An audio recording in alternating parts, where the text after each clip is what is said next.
Pernahkah kamu membayangkan bagaimana selembar kain sutra atau aroma rempah menjadi jalan masuknya Islam ke Nusantara? Jauh sebelum negara ini bernama Indonesia, sebuah kapal saudagar berlabuh membawa perubahan besar yang mengubah sejarah kita selamanya. Bukan karena pedang atau peperangan, melainkan lewat jalur damai perdagangan. Mari kita bedah awal kisahnya, mulai dari beberapa teori yang sudah dijelaskan di dalam buku-buku kita di sekolah. Penasaran? Mari kita bedah bersama-sama. Bersama kami di Cukup Tahu.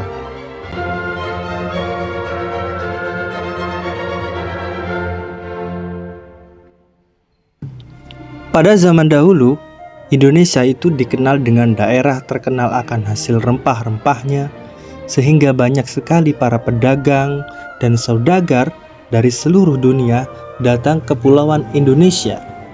Memangnya kenapa mereka jauh-jauh dari negaranya ke sini? Untuk apa? Ingin tahu rasanya nasi goreng? Hal tersebut juga menarik pedagang asal Arab, Gujarat, Persia, bahkan sampai Cina juga.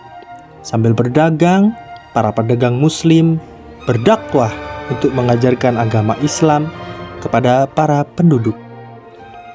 Menurut beberapa ilmuwan, ada beberapa teori yang menyebutkan bagaimana cara masuknya Islam di Indonesia itu dari pedagang Arab, Gujarat, Persia, atau lain sebagainya.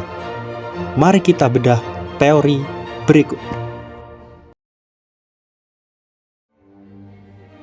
Ada beberapa teori yang menjelaskan asal-usul masuknya Islam ke Indonesia. Setiap teori memiliki pendapat serta bukti yang berbeda-beda. Salah satunya adalah sebagai berikut.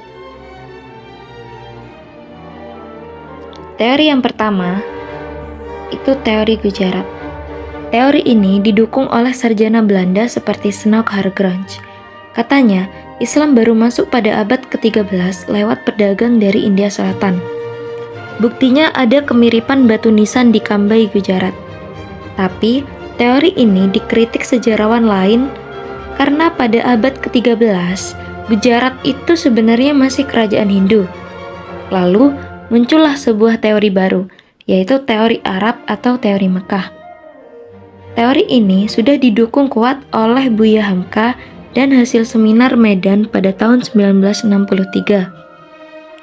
Teori ini yakin kalau Islam sudah masuk sejak abad ke-7 Masehi atau 1 Hijriah. Buktinya kuat. Ada sebuah catatan dari dinasti Tang di Cina yang mana menyebutkan sudah adanya perkampungan Arab Muslim di pesisir barat Sumatera pada abad ke-7 Masehi. Nah, selain itu, ada teori Persia. Teori Persia menyoroti kesamaan tradisi kultural seperti peringatan 10 Muharram atau Asyura yang sudah kental dengan nuansa Syiah di Persia. Ada juga teori Cina. Teori ini mencatat peran besar komunitas Muslim Tiongkok di pelabuhan pesisir kita.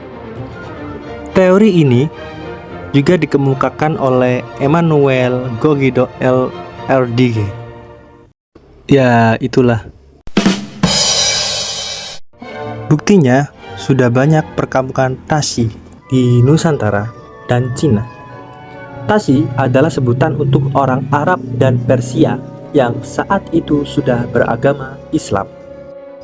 Catatan pengembara Cina Yixing tahun 671 Masehi juga menyebutkan bahwa ia berlayar dengan kapal Arab dan Persia dari Katon dan singgah di Sribuza, atau kita bisa lihat sekarang Sriwijaya, Palembang.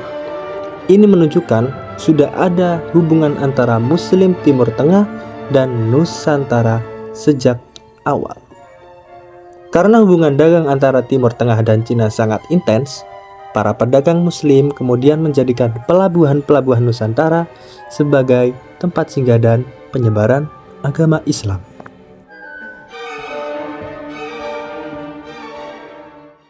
Seiring berkembangnya komunitas Muslim di Indonesia, fungsi tempat ibadah bergeser menjadi pusat aktivitas intelektual Berikut beberapa bentuk pendidikan pada saat itu. Nah, awalnya bersifat informal, lewat halakoh atau pengajian melingkar di rumah ulama atau masjid. Begitu komunitasnya makin institusional, lahirlah sebuah lembaga pendidikan non-formal yang khas di setiap daerah. Seperti di Minangkabau, ada sebuah surau, tempat pemuda belajar agama sekaligus disiplin hidup. Di Aceh berkembang yang namanya Dayah. Nah, di Dayah ini mengajarkan kitab kuning atau kitab klasik berbahasa Arab tanpa harokat. Dan di Jawa lahirlah sebuah pesantren. Di pesantren ini dulu pakainya metode sorogan, yaitu santri membaca langsung di depan kiai secara personal. Ada juga yang namanya metode bandongan, yaitu kiai membaca dan menjabarkan teks, sementara santri menyimak dan membuat catatan di kitabnya.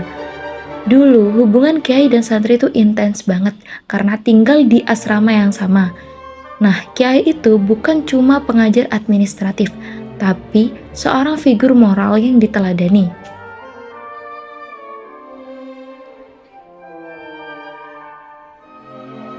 Demikian pembahasan yang dapat kami sampaikan mengenai awal masuknya Islam di Nusantara. Semoga materi ini dapat menambah wawasan dan membantu kita memahami bagaimana Islam berkembang di Indonesia melalui proses yang damai dan penuh dengan nilai-nilai kebijaksanaan. Terima kasih kepada teman-teman yang sudah menyaksikan video ini sampai selesai. Sampai jumpa di video pembelajaran berikutnya.